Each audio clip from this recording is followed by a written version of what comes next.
Parotta easy and டேஸ்டியா எப்படி பண்றதுன்னு பார்க்கலாமா? ஃபர்ஸ்ட் ஒரு மிக்சிங் பவுல்ல 3 கப்ஸ் மைதா, 1 டீஸ்பூன் சால்ட் ஆட் பண்ணி விஸ்க் வச்சு ஒரு மிக்ஸ் கொடுத்துருங்க. இப்போ வாட்டர் கிராஜுவலா ஆட் பண்ணி கொஞ்சம் கொஞ்சமா மிக்ஸ் பண்ணுங்க.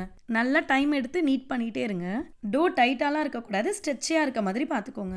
இப்போ டோ ட்ரை ஆகாம இருக்கிறதுக்கு மேல 1 டீஸ்பூன் ஆயில் அப்ளை பண்ணி 2 ஹவர்ஸ் சோக் ஆக விட்டுருங்க. இப்போ 2 ஹவர்ஸ்க்கு அப்புறம் இந்த டோ ரோலிங் போர்டுக்கு மாத்தி ஸ்ட்ரெச் பண்ணி பிசைஞ்சுக்கோங்க.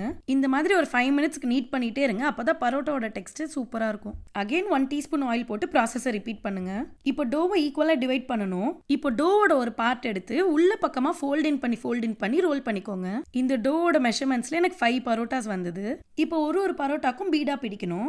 ரோலிங் போர்டில் லைட்டாக ஆயில் ஸ்ப்ரெட் பண்ணி இந்த பரோட்டாவை எந்த அளவுக்கு மெலிசா ஸ்ட்ரெச் பண்ண முடியுமோ ஸ்ட்ரெச் பண்ணிக்கோங்க.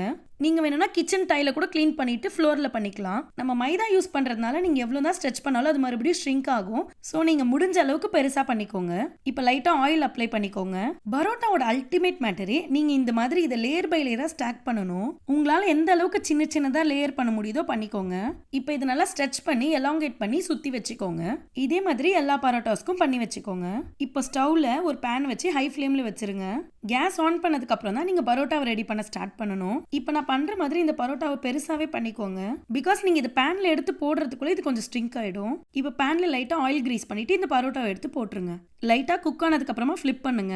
இந்த மாதிரி 2 டைம்ஸ் ஃபிளிப் பண்ணிட்டே இருக்கணும் ஹை ஃப்ளேம்ல. இப்போ பரோட்டா வெளியில எடுத்து இந்த மாதிரி ரோலிங் போர்டில் வச்சு தட்டி விடுங்க. அவ்வளோதான், டேஸ்டியான பரோட்டா ரெடி.